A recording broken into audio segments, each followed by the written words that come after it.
his intro scene where he relives his backstory is unironically one of the most interesting ideas I've ever seen thrown at a sequel to a game. So I don't want to spoil it. I say just get the game to play through an Osage, and once it hits you what you're actually intro and start making choices, you're gonna smile. Oh, and also, oh my god, Nestra! Hi, how are you? Oh, wow, you're looking rough. Buddy, you doing okay? Oh, yeah, that. Yeah, Assault starts with best gear.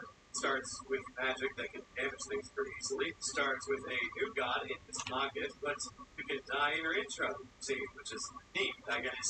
Olivia is the fifth character. You might think at first glance she's probably the first character we have, but no, actually, you'd be genuinely surprised how competent and good she is as a character. In a game entirely about moving things and how that's detrimental if you use your legs with any other character, your run's kind of done. But with Olivia, she doesn't really use her legs anyway, so it doesn't change the gameplay whatsoever. You can just lose your legs and it's not even a negative social wasted attack on the end of someone else. So I think that's actually a benefit if you think about it in that different way. She also, canonically, is the only character that when they first get a gun and equip it, they don't freak out or think about how dangerous it is to have one. She says something akin to, this is nice. Also, that wheelchair tech will save her life. Slow upstairs, fast downstairs, eat my shit wheels. Also, she can identify plants, and because of that, it gives you more options for curative stuff later. Then you have my favorite character, Jotaro Jojo, and yes, this is the 30th time that joke has been made. Marco is kind of broken due to the simplicity, but like, it's okay. I love him, and we'll get more into what I mean about him being kind of broken for the early game a little later, because he's going to be the character used to give examples as to how the game progresses. So follow me. Then you have Karen. I never picked Karen. She's like Levi without the fiction and carries a gun. I just never found her that interesting. She's a journalist who is here to investigate the record war that is going on near Gryffindor, the town that the game takes place in. And that's really all I care to know about her. She's kind of an okay character, kind of bland, a little bit cocksure of herself, but, you know, gets her into bad situations as a person. It's always good to have a starting character done, so there's that. Regardless, I'm going to pick with trust in Alchemist. Advanced AI. Complete security questionnaires up to 5 times faster. Advanced AI learns from your documents and past responses to generate instant and accurate answers for your group.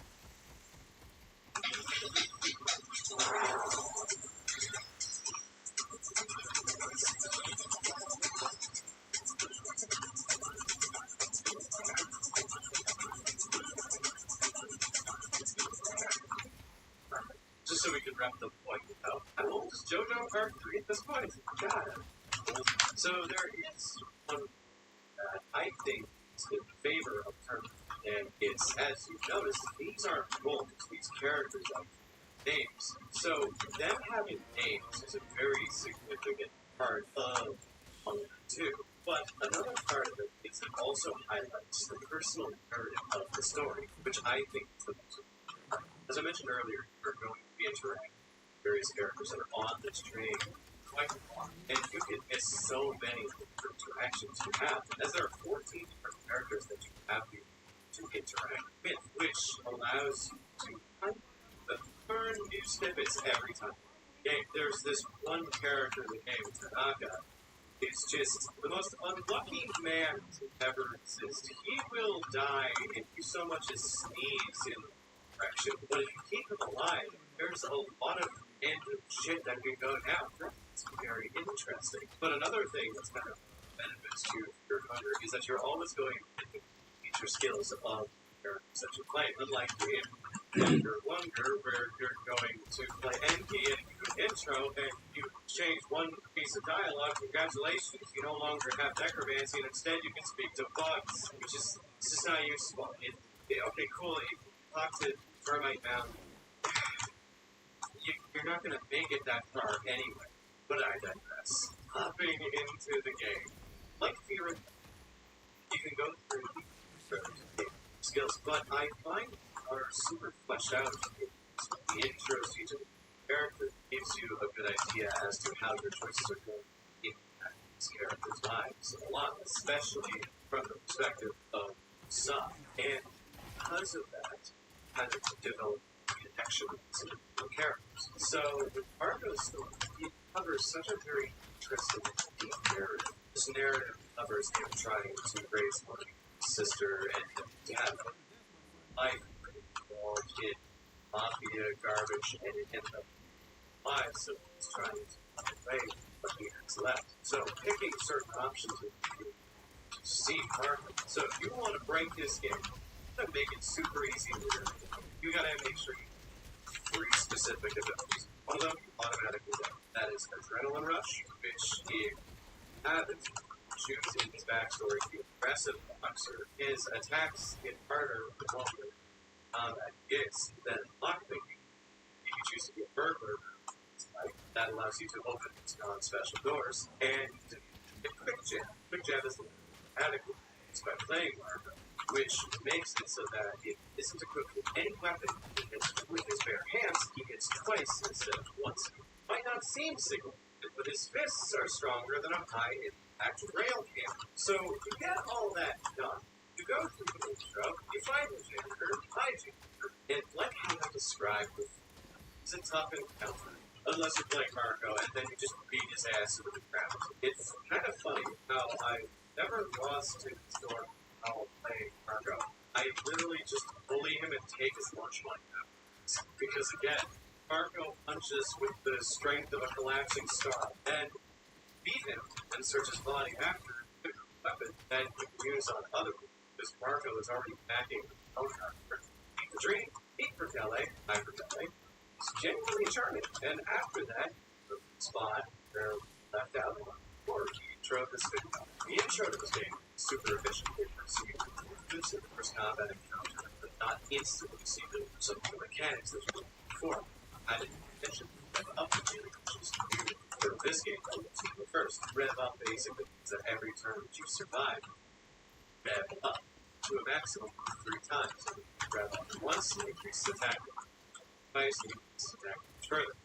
Rev up 3 times, increases attack damage, but also allows you to attack at the second time.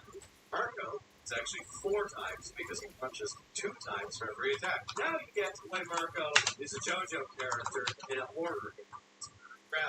But, it also teaches you some form of aiming in the game.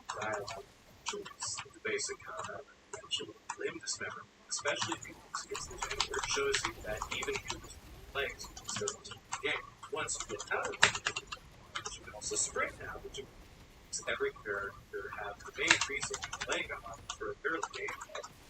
But you can outrun most enemies in the game, but your stamina bar, though lengthy, is limited. And the recharge rate is incredibly slow. So when out of stamina,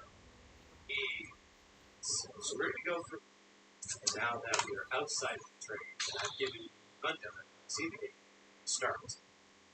So my experience with Permanent is more or less the same. I did this mostly on my first or second try of the game. This has been the pattern I've used ever since, as I find it's my favorite route. Nothing is more difficult in this game than going around alone and finding the counter that instantly kills you because you're just one person. So that I chose gets you an partner, second player character, as soon as possible, which is nice. But I'm going to go through this like I first time, so I can give you an idea of how I felt. So for one, start this off, go west. As the train disperses, you see everyone moving in separate directions, though you do get a Easter egg if you go back into the train with Marco and talk to this group. But aside from that, to follow the use of Japanese best. I followed this path, stealing every piece of colored grass I could find.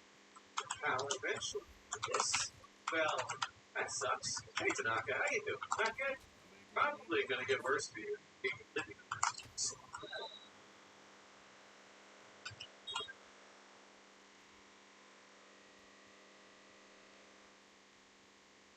So I keep going into the path, and I end up at a interesting spot for oh, hello, nightmare creature I don't want to talk about, and I simply run away from this man I can't show the encounter of because it is too graphic for YouTube or any church. Now, every day from this point is actually directed to go right. There's a man screening from the left and go that way. It's visual, but if you don't say hi to black people on the way out, you then kind of find a small path south, which leads you to memories. These things come out of nowhere, and I despise them with passion. Played the first game, you remember these dickheads and be absolutely afraid of the fight. But fortunately, these guys aren't too bad action. But also, we are playing Marco, so one of them bites us and punch a basketball-sized chest. The other one is fought who all up, and us like saying to that. Who knows what bullshit of this village is not ready for 50 pounds of solid with fresh traumatic anger. But I follow the pattern. This truck, it's an old red truck that seems both out of place but not at the same time. The next two, it's hatch, it's fun. Suddenly, my God's finest designer, the fully automatic knife wrench throwing Bella, who is just kind of chill to see you here. So she asks if you can explore the interior that the hatch leads to. The other, well, you go. Because I know inside is a complex network of tunnels that is crawling with random supplies to grab. Pretty much without any hassle, walking around, picking up some gas canisters, trading workouts in Bella to pass some time, while they wandered. Oh shit. Ah. Thanks. I know it looks like the Naka's hat. Obese. So, the bunker, I get to go back the way it came relatively quickly. I mean, we got everything even, right? Naka was probably fine anyhow. He just lost his hat. I make my way back to the train, and from there I see that everyone aside from have gone in now to ways to help us out of this situation. Abella elects momentarily the rest of the pilot train, which is nice, and I wish I could join her, but unfortunately, I need to go. So grab her, investigate, and see where everyone's went. So I decided to go the opposite direction, because I don't see Arctic Cloud again, which didn't happen. I didn't see him. Tanaka is currently okay. Regardless, case is probably wandering forest. I know it's as you'd expect. It's a forest. Piece of shit. That's where I stream. Made my way further. No trouble to which was relatively nice, but this is where it begins to set in. So that there is something wrong with people. So, I'm going to pop the brakes here just to kind of talk for a second about how this is, I find, a better intro to the game.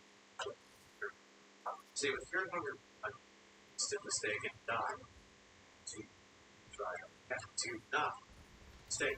You go on forward, find a giant, and die for they're called the guards, but let's not be predicted. I find them slow to fight enemies that either can't kill you as a fighter or are very hard pressed to kill you is a lot better than just being blindsided by either the easiest enemies in the game or enemies that will kill you if you do not know what you are doing in the first turn. So, simply and discover before you roll around the slum-like area. Once I encountered her, like it where immediately I attack with these icons. There is some so lost to whatever affliction they have that they do run at with some kind of passion. Remember, Marco blasting on all cylinders here. I sent that man's on the Viper's Walk like the name of Bob Sapp. This area is like, as I mentioned, a slum. It feels like some place I should be. Honestly, reminds me of all those historical recollections of Evercom, where people just hide out from the rest of the world to die. But that's when Karen, hi Karen, how are we? Yeah, I know, it's weird. Full of violence. I mean, yeah. Okay, well, regardless, good luck getting mauled to death by something. Bye. I entered his house and I'm immediately greeted by a lovely family, and oh my god, he has a gun. Oh, that, scary. I wasn't playing Marco. And, yeah, playing through this game, Marco is like playing an RPG based on Ricky just punch dudes and explodes. Introduce him. Ask me to he'll let you take whatever's in your hand, turn it into a story. Like simple.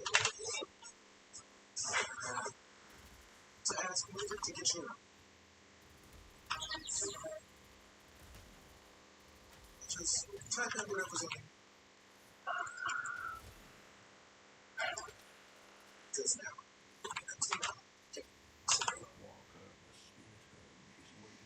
Try asking me to get Pretty fun. Aha, your buddy had a piece on him. Think stand a chance with that? I thought the guy would fall so hard, or I saw a skeleton explode on the back of his body. You think you can handle it? Fella, you see this shit? Regardless, I leave this small house after murdering its inhabitants and enter the village proper, which is when I find myself in the middle of a village that is obviously inspired by Resident Evil. A bunch of shitty villagers running around, and they think it's mostly just attempting to murder me finally. But because I have killing intents, a lot of them are too afraid to even try. This village is actually kind of expansive, way more than it should. No, more than you'd expect for what is essentially waiting to the early prologue section of the game. The main part of the game opens up once you get to the city, but this is not. Oh my god. The enemies here are not too dangerous, though they can some status effects like poison. Careful, there is also that one big guy with the mask. You don't want to run into him. Look at that. Pretty hard fight, especially early. I wander around the village more, picking up supplies, beating souls out of individual villagers who just so have the misfortune of walking in, and eventually find the village, which I swiftly the door. And find upstairs to left and right. Right. The big doesn't cute like that. And be a Resident Evil reference without it upstairs. So I'll take that, Jacob Brown. Let's you leave the house, and that is what you see them here. Massive building constructed of different rooms in comparison to the rest of the village. It's imposing, honestly, it's everything. No, it's obviously something you should interact with just by how different it is. See, earlier in the game, it's a gated area. Yet the very similar construction required its manner. So it shows that that's just one. It's intimidating, which may not be regardless. I enter. Inside, I find myself with an intensely silence. The only thing here is the soft sound. Footsteps and doors open and around. This is obviously the largest building we have encountered in the game. Now that is interesting. By implication, this sequel to a game all about dungeons never once made you feel like you need to stay inside. Now there is the ability to shortcut that tunnel that Nakaru's having. It's a picnic, but there's a shortcut to another open area. This game is a lot more first game. I really like it from traversing the towns. And it sets the precedent that when it becomes the first game, which is a very good. Since I took on Arca, I skipped a few steps and unlocked it on ground floor. Upstairs to do some more exploring. So far, the manor has been a bit closed off, no stress, but that's when I see this. Okay, I'm not a genius, not even close, if I'm being 100, but I can tell the second I walk within 5 feet of this man, I'm going to. I am. Oh, that's. Yeah. Oh, God. Oh, shit, he's a caster, too. That's not good. Well, anyway. I thought I was going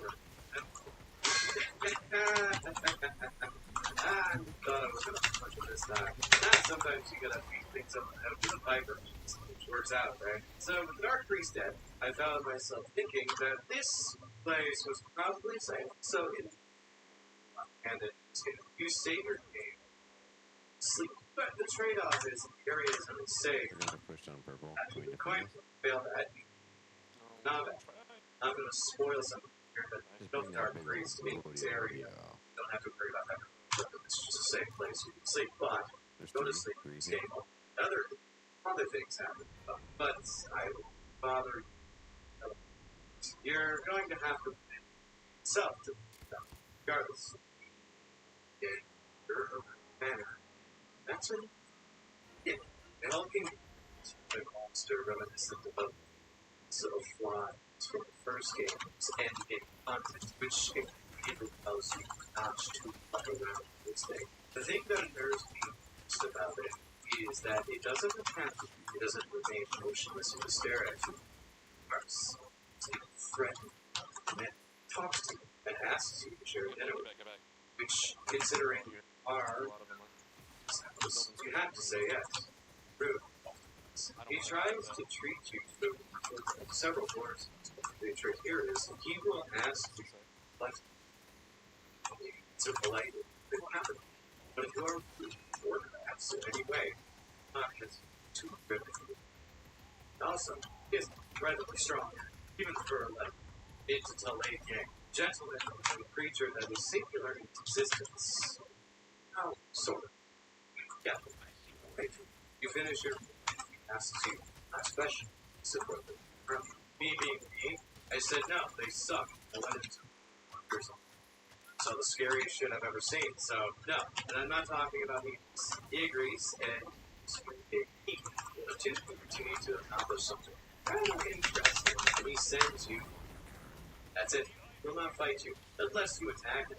Oh boy, you better be careful with these swings. But this is when I have to have something to be wrong. Now, if you play this game, this will not be used to at all. But for all of you who haven't played this game, I'm about to first step into it, which I would probably not considering how much this game gets covered, but I digress. What if I told that?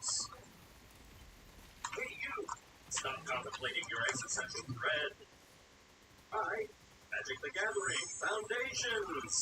Dying to 4 got you depressed. Foundations turns dreary into dramatic! But wait! There's more! With the right magic card, everything's better! Magic glosses after hours text. It sure can.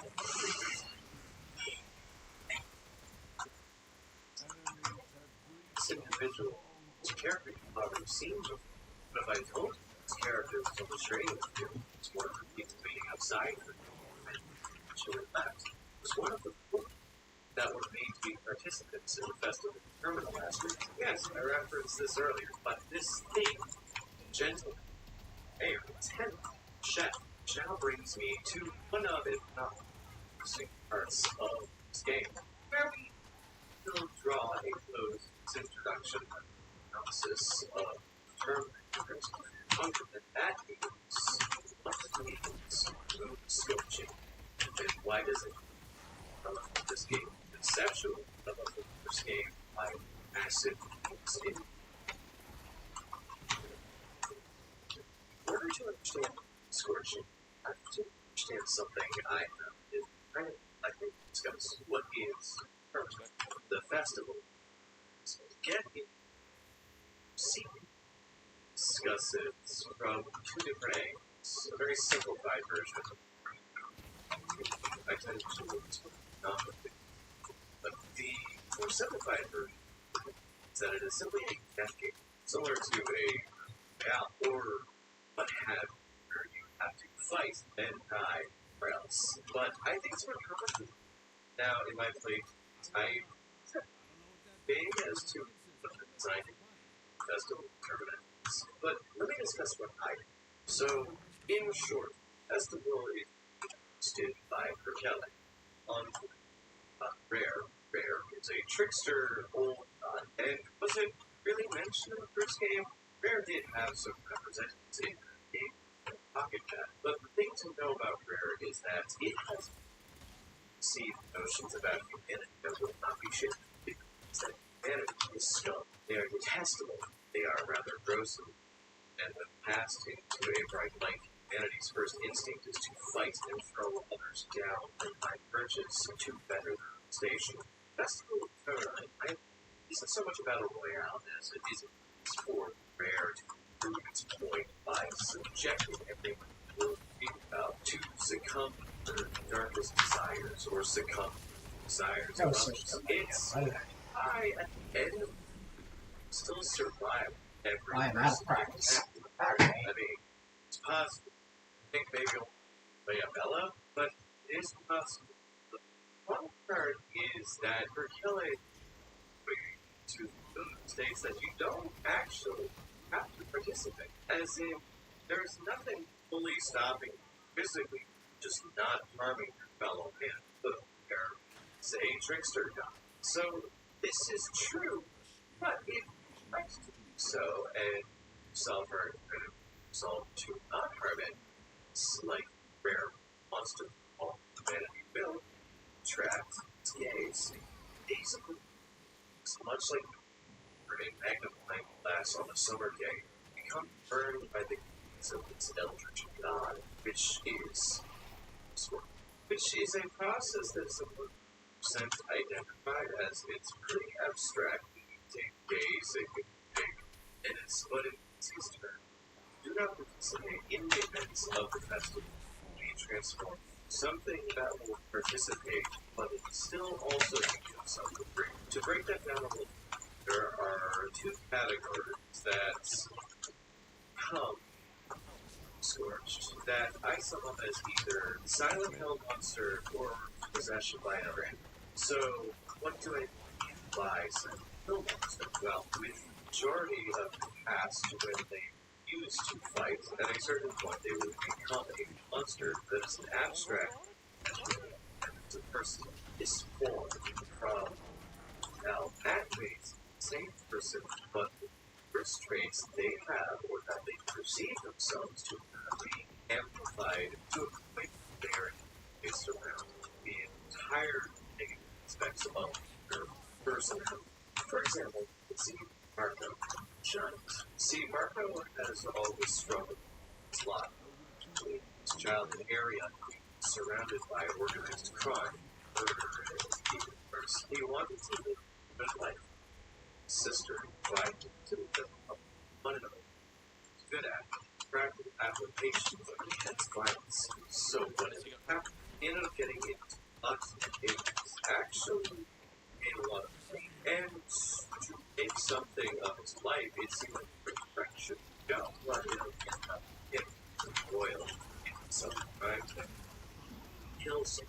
It ended him with the choices killing another city. He is a person who agrees that all ever and capable of violence and so scored. There's kind of a Greek tragedy aspect to it. The giant. You see where a lot of design has come from. His arms twisting nothing. Clubs that can hurt, but also resemble stitched up leather boxes. His body is twisted into giant mass of scarred tissue, teeth, eyes. His face. Well, it's actually kind of a trend that Scorch to have the first thing that gets changed on them to be their face. The only exception would probably be not but. And trace the anatomy of the design, you can see that this head that is coming up these legs is not actually the real face. And the cocoon, it's like what's his name from, is actually sprouting was. So you can determine that the original face was actually destroyed by something else. But I'm not even sure this is very okay. This is, you know what? If I get dinged by this image to attack by YouTube for anything, it would probably be me showing this, whatever. But then it serves a point, and if I die for a bit, I'll die. But this is $9.99 for reading that, and $9.99 for music app, $12.99 for that, and more money for a bunch of other apps. That really adds up. So why not get YouTube Premium for just $12.99? It's like having all the entire world to uninterrupted. All into things.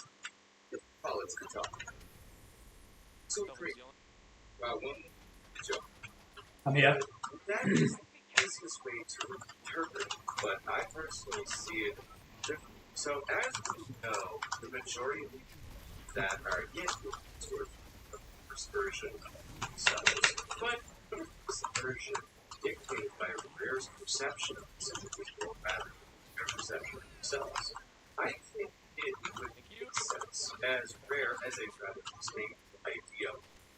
It's what if instead of just turning things into themselves, into their soul, see every thought they have, and instead of their change being dictated by their own self-perceptions, it's actually Rare turning into a part of how it perceives them, their insecurities. Which explains why Caligura, who, no, I'm not showing you sort of permanent stuff, is a monster with self-confidence issues, when he has been shown nothing but a confident same with where she is not shown to have any issues with the presentation of femininity or masculine, but for some reason her scorched form is a bulky, has predominantly masculine traits and a trunk. So I think Rare really scorches some with its transforms them into how they actually get securities or image to the world itself, thinking that the darker side of his personality should be shown at times with this show their negative side, actually the true form of man, also exemplifies the traits that are the truth. The light hides what is hidden, and thus with nothing left to hide, this is the truest form of humanity, right? It definitely is an alien thought process as to how humanity works and how basic morality is. There is also the two individuals who are not so much transformed as possessed, though Henrik is a bit up in the air. There is a few dialogue that I noticed about how being around apparently it's always been a character, but regardless of I might cover the session I need to different video, but for now, you're probably asking, why is all this significant? Because it's a cosmic virtually achieved. Sure, the first game had this cosmic nihilism gods and realizing they're not even a fraction as powerful as gods, and eventually they will be forgotten, as well as entering way of the soul. But I find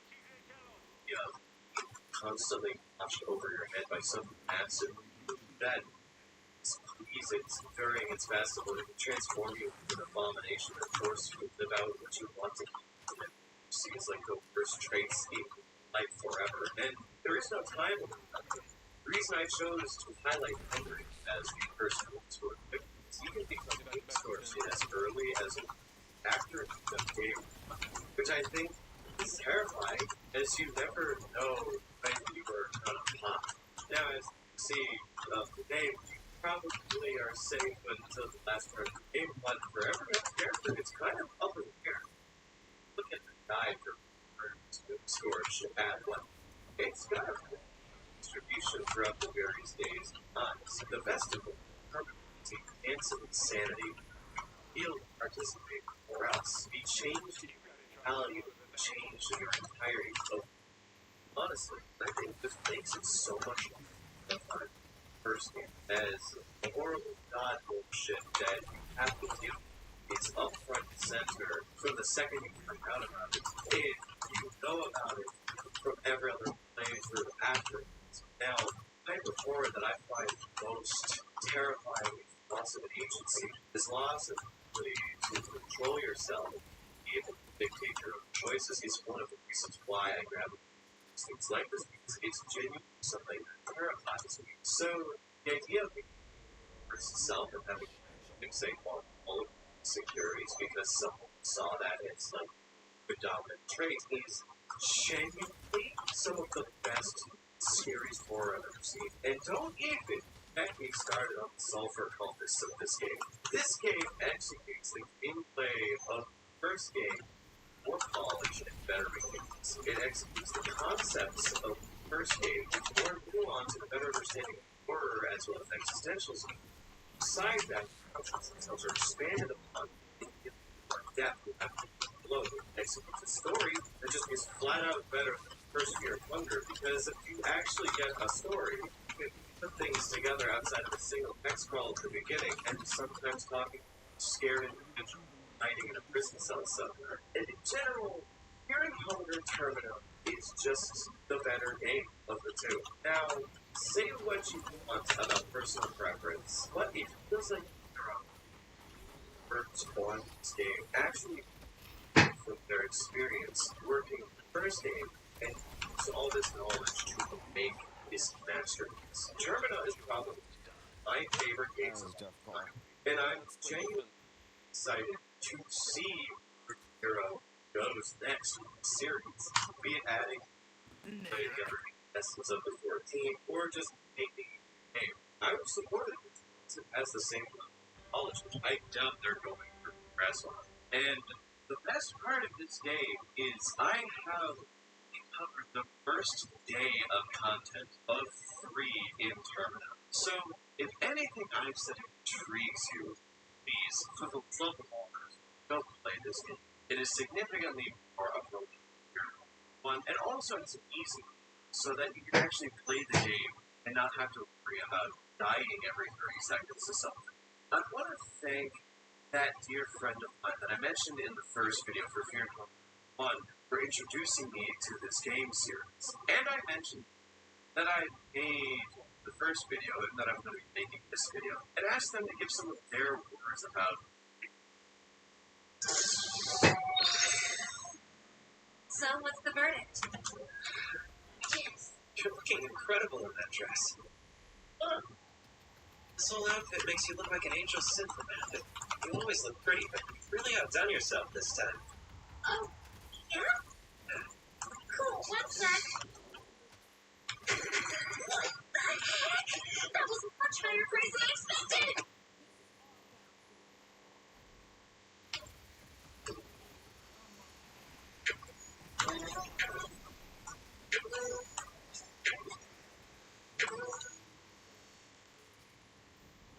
The most accomplished student from Webby's house, as well as the greatest detective to grace the earth.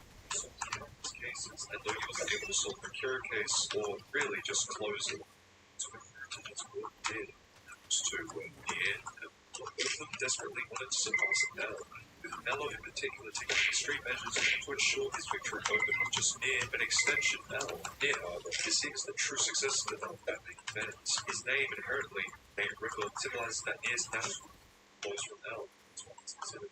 Successful, even though Nier and Mello were able to defeat Light Yaga, the big bad of the series, and solve the characters. Did they end up surpassing on the end however? Was L always staying at the top, although surpassed by both? Zia, comprehension index is the one. So that enables us to cope with the majority of what we encountered in everyday life last year. Diverse and advanced library and aided at moments. Extract knowledge and also further. As early as they introduced reading countless books in the manga to surpass Nier. We actually don't see Nier reading too much, but we know that and Nier consistently scoring first place in constant assessments they had for the 4th generation of Webby's house. So how does L? Remember that L was the highest achieving student from Webby's house, and essentially students that Webby should try to reach. It was truly unmatched. He was able to solve a complex crossword created by your birthday, another student from Webby's house. That very same crossword, and then the best investigators and dozens of police agencies refused. For this reason, working memory index plays a key role in intelligence. It is the intelligence that enables us to consciously process information. Its capacity is limited, making it a bottleneck cognitive system. The more information we can process at the same time at speed that we can do so.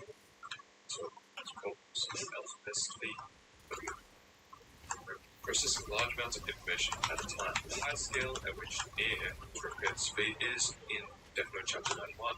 Nier is seen holding information from is mounted from. Each translating various sources of information, some which are different. This stated doing similarly in the data, and that it's about brain capacity. Arguably, Alan Death Note is way better than Nier in brain capacity, however, it's near mellow, so if you use the manga narrative to it, sometimes was more canon material for L, so that L takes everything sometimes, but for now it's a bit messy. But what we can give here is that L in the BB murder case is solving cases at the same time. He's even doing this in manga Death Note, where in between before and after meeting Light at uni was a couple months where L also other different cases off screen. He also carries the three titles of the top detectives in the world. Remember, in the BB murder case it said that L solved 3,500 cases in his career. So working memory index goes to Alchemist before Kira, by the way, solves those cases. And if you're enjoying this video so far, please subscribe. I'm trying to make more Death Note content and other series in the future, like your favorites like Tomodachi Game, Musugo, and Y Game. Those different series will be covering those in the future, so subscribe. FRI, Fluid Reasoning Index, measures a general problem-solving ability. It assists in extracting the underlying rules of a problem situation and then using them to solve the problem. It therefore involves implementing a chain of inductive and deductive reasoning. This is the general approach that allows humans to tackle problems they may encounter for which they have no specific procedure required for experience of education. Since L's FRI is pretty universally known, it will be told in more detail in the future with his deductive, inductive, and abstract reasoning. Movement is best feat in the reasoning index, and this would be his final plan, job breakdown. As said, Nia meets up with the members of the SBK and the MPA at the Yellow Box warehouse, intending to close out Kira case. However, Nia is seen wearing a mask, which he remarks is as for insurance.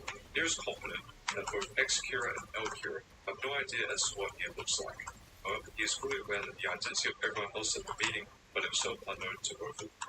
He had calculated that there existed a feasible possibility that Kira had written down the names of everyone else and had scheduled them to die on the time and date of the meeting, which would allow L-Kira to kill Nia following the mass execution using either his bare hands or the notebook Aizawa is currently bearing. Knowing that L-Kira does not hold the Shinigami eyes, but that X-Kira most definitely does. Once all the other members had died, the preemption is supposed that X-Kira would simply be able to obtain his name while just looking at his face and kill him at L's command, thus justifying the mask he is currently wearing. Nia therefore suggests they wait 30 minutes so as to be certain that no one is currently being controlled by them. Nia, having taken off the mask, then informs the others that they will need to wait some more before they are able to close out the case. They must give enough time for the one to solve anything, being Mikami, to arrive at the warehouse. They are sure that Mikami will come soon enough and that he will likely try to take a peek through the one and only entrance to the warehouse, a sliding door. He explains to the other members present that ex-Kira, as the loyal and faithful servant of Kira, who had executed the killings in the first place, have been informed of the meeting's conditions, location, time, etc. by L-Kira. Nia asks if Aizawa had kept an eye on L, aka Light Yagami, who was L, after Takada had been kidnapped and killed. When he confirms it, Nia concludes that L-Kira had talked to ex-Kira through Takada, based on the fact that he and Light had set the conditions for the meeting. Light had met with Takada, which would have given him the opportunity to ask her to relate information about the meeting to Mikami. Nia aims to apprehend Mikami in the act, fully aware that Mikami had been judging on behalf of Kira, and that he will attempt to write his name once he arrives. In other words, Nia's main aim is to prove that Mikami is ex-Kira by having him try to kill him. Once Mikami arrives and starts to write the names, Nia knows that the other members of both the SBK and MPA are currently under immense pressure and fear. Nia therefore decides to reveal his plan. Proving to reassure that safety is not at stake. His first plan was to tamper with the note Mikami carried around with him, by replacing some of its pages. Based on Mikami's habits, he had calculated which page would end up being used on the 28th, and from there had replaced all the subsequent pages so that when Mikami would try to write the names of the SBK and MPA, it would have no effect. Nia then assumes that once Mikami is finished, he will undoubtedly try to walk to the warehouse to see if all his targets are dead. He then plans to seize and confiscate the notebook from Mikami's hands to see which names among all the participants have not been written down, thus identifying and proving Kira's identity. When Light confidently asks Mikami to the one outside if had finished writing the names, and Mikami answers it back. Nia finds it very strange that ex-Kira had replied earnestly. Of course, Nia already knew that ex-Kira had been charged with killings based on his reasoning. But now he had an actual emotional cue that both L, Kira, and X, Kira are connected. Understanding that L, Kira, and X, Kira are both overly confident in the success of their plan, Nia incites Mikami to enter the warehouse by saying that, since he had already written names down, there was no reason for him to be scared, hoping to apprehend. Once 40 seconds have elapsed and no one has died, Nia asks Giovanni and Resta to arrest Mikami and seize the notebook. Nia then looks at the names which have been written down, sees that only Light's name is missing, thus identifying him as El Kira. Of course, Light had already sold himself to Nia by saying that he won preemptively, and additionally that Mikami had addressed him as Kami. Nia then proceeds to explain that Light might have actually won by his clever use of Mikami, whom he had instructed to carry a fake notebook and use it publicly, so as to mislead the SBK into believing that it was the real thing. However, Nia had realized this and tampered with both the fake parts of the pages and real replaced the entirety of the books. Nia then commands Giovanni's diligence, and he was able to, with the aid of Resta, to recreate a completely indiscernible copy of the original notebook, matching the exact details of its composition, the use of Mikami's handwriting. Nia also explains that he was able to see Ryuk since he had touched the notebook prior to their meeting. He also purposely talks to him, remarking that he had always wondered what Shinigami looks like, and he had always assumed they had skulls for faces and carried around sickles. So as to show to Light that he is not kind, Nia also supposes, since some edges of the notebook are torn apart, the mere pieces of the notebook must be sufficient in carrying out its full effects. When Ryuk confirms this is true, Nia guesses that Light must have used this property of the notebook as unimaginable times. Imagine how many times he used it.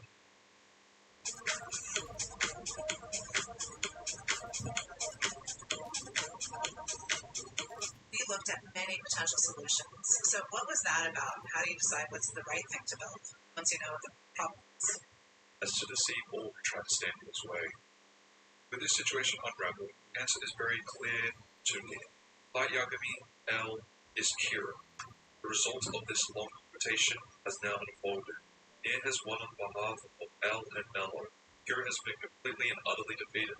So how did Nia actually win, you may ask? Let us retrace what kind of sequence of events have developed, carrying Nia's victory to Kira's demise. The explanations are mostly given in chapter 4. Nia gives all his credit of his victory to Mello, who had engineered this very situation by kidnapping Takada with his very unpredictable move, making his plan successful. Nia makes Light look at one of the pages of the fake notebook, which, keep in mind, has identical contents when compared to the real one. On this page, Mikami had written down Takada's name when she was kidnapped, knowing that Light could not make any moves, fearing that she would reveal details about Kira to the police in the event of being captured. This means that Mikami had taken out the real notebook, which was hidden in his very own safe deposit bank, to kill Takada. According to Giovanni, who had been instructed to probe Mikami as to discern some of his habits, Mikami went to the bank following the news of Takada's kidnapping. October 25th had been a Sunday, meaning that Mikami went back to the bank on the 26th. However, Giovanni had noticed that Mikami went to the bank on the 25th each month prior to the meeting, September, October, November, and December. Therefore, when Mikami had gone to the bank on the 25th of January and returned again on the 26th, when Takada was kidnapped, Giovanni found it extremely strange for him, so he was very suspicious for an extremely man to break his own. Once he entered the bank, Giovanni had spotted Mikami dig down from the safe door, where for once it seemed to be a special bond. He proceeds to explain that Mikami was living a fixed lifestyle, but then suddenly, when Takada was kidnapped, they decided to go to the bank twice, thus breaking away from his predetermined lifestyle, which would seem very strange considering the result of Giovanni's long-term research. He then managed to sense the possibility of the fake note being carried around by Mikami, realizing that he, under the influence of Kira, had purposely used the notes in public to talk to himself, saying that he didn't have a Shinigami as to misdirect and lure the SBK agents into Light's trap. He then explains it was enough to crack it safe, since it was an old-fashioned one at the bank, since Light had allowed SBK to search Mikami's belongings to create replicas of his key cards, which would give access to his possessions. Nia then notes that in the fake notebook, the notebook which Nia and the SBK had first replaced, one page was filled in with the names every day on a consistent basis.